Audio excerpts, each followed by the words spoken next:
Tamara, ¿cómo estás? Bienvenido a otro planeta. Muchas gracias. Feliz de estar acá contigo, como siempre. Tengo un tema que me parece que te puede interesar, porque es hermoso, y tiene que ver con la cooperación en la naturaleza. ¿A qué nos referimos? Estamos hablando, ahí están poniendo justamente en el GC, especies solidarias. Más allá de la solidaridad, que también es un buen concepto, pero que tiene un poco de relación como con el altruismo, aquí la cooperación la vamos a mirar desde el lado de la beneficencia o el beneficio que implica para ciertas especies colaborar entre ellas, entre la misma especie o interespecies, ¿no? Especies distintas que se llama mutualismo, que colaboran entre sí para su propia sobrevivencia o beneficio, mutuo, por supuesto. En general, no sé si te pasa a ti, pero la mayoría de las personas tendemos a pensar la naturaleza primero como competencia, ¿no? Es como cuando uno piensa en comportamiento animal, por ejemplo, piensa siempre en competencia, como la ley del más fuerte, es lo que estamos acostumbrados como a ver o a relacionar cuando hablamos como de interacción entre animales. Pero este concepto de la cooperación es igualmente importante, igualmente válido. Por ahí el asunto de la competencia se nos queda un poco desde Darwin, digamos, desde Darwin hasta más o menos cuando la ecología se empieza a concretar como tal, esos estudios, siempre se habla de la competencia por sobre la cooperación como parte de la evolución. Pero la verdad es que son igualmente importantes y hay especies que sobreviven gracias justamente a este tema de la cooperación, que podríamos decir de paso, nos haría bastante bien a los animales humanos, ¿no? Claro. Totalmente. Entonces, dentro de ese concepto, que es muy lindo, como te contaba, está la cooperación entre especies, o sea, entre la misma especie, ¿no? Individuos de la misma especie o especies distintas. Y esto es súper alucinante y hay un montón de casos. El caso ya los vamos a ir como desglosando uno a uno para contarte porque vas a alucinar. Pero hay casos, por ejemplo, en los insectos donde más se da esta cuestión.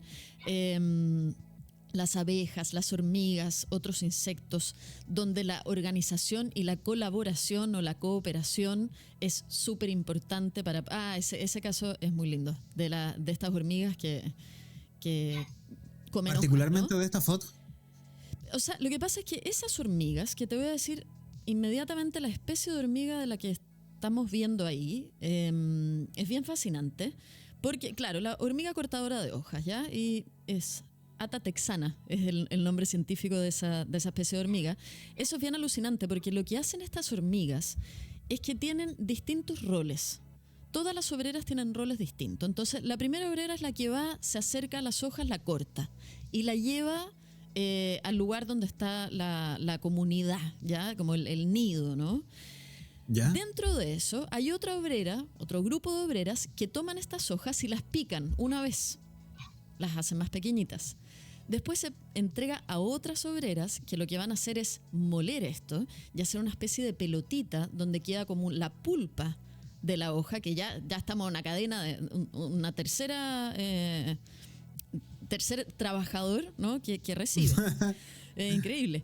Y después hay otra obrera que toma esa pelotita de pulpa y ahí lo que hacen estas hormigas es que van a armar un sistema para que de ahí, de esa pulpa, de esa pelotita de pulpa, empiecen a crecer hongos, que es de lo que se van a alimentar. Y hay otra obrera más, porque una es esa, ¿no? La que se preocupa como de tomar esto, de tomar esta bolita y de cultivar los hongos.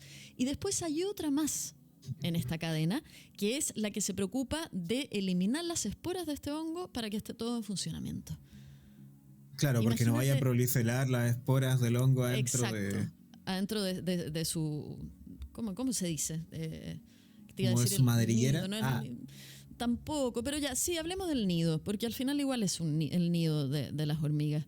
Entonces, ya, ahí tenemos una cuestión súper sofisticada, un sistema de trabajo donde cada individuo pertenece a cierto grupo que tiene un trabajo definido y no se va a salir de ahí en el resto de su vida.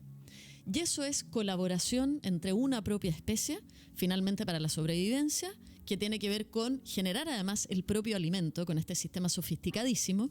Y a mí me parece que es fascinante, digamos, explota el cerebro porque porque es bien increíble pensar en animales que tengan como sus cargos tan definidos y tantos además.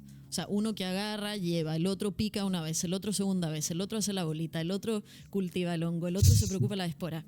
Impresionante. Animales pequeñitos pero muy grandes. Bueno, ese es uno de los ejemplos. Pero hay un montón de ejemplos que te quería comentar. Están los insectos, por un lado, hay grandes mamíferos por otro lado, hay especies de aves por otro lado, está el caso de la orca, que es una cuestión bien bonita, donde la orca primero que nada es un matriarcado, son las abuelas las que dominan, digamos, la manada, ¿no? Y ahí lo que pasa es que este matriarcado es también colaborativo y las abuelas son las que traspasan el lenguaje, traspasan la información a las crías y qué sé yo, a todas las familias. Son a veces distintas familias que van juntas y eso también es una forma de colaboración, ¿no? Como ir traspasando esta información de generación en generación a los más nuevos, etcétera, etcétera. Ahí hay otro sistema también de cooperación en manada, ¿no? Están las manadas de los leones, ponte tú, los lobos también. Son grupos que se juntan para sobrevivencia, para caza en conjunto, para cuidar a las crías, etcétera, etcétera. Claro, como muy de mamífero igual. Es bien de mamífero, pero como te digo, en los insectos se da un montón. O sea, el caso de las abejas es un caso clarísimo también. Las abejas tienen esta organización, ¿no? Dentro de su colmena, que es que hay una sola reina, están las obreras y están las zánganas, si no me equivoco, es como el último eslabón. Y también, ¿no? Está toda esta organización y unas son las que salen a buscar el polen y regresan, otras son las que lo trabajan dentro de su colmena, etcétera, etcétera. En las abejas además se da algo bien interesante, que está este mutualismo con las flores mismas, ¿no? Porque ellas van y se alimentan del polen de esa flor, pero también a su vez son las que van a expandir ese polen para que la flor también sobreviva, ¿no? Para que crezcan nuevas flores. Entonces ahí hay una cuestión como muy linda, simbiótica de beneficio mutuo. Y así se da en toda la naturaleza, finalmente somos puras interacciones, ¿no?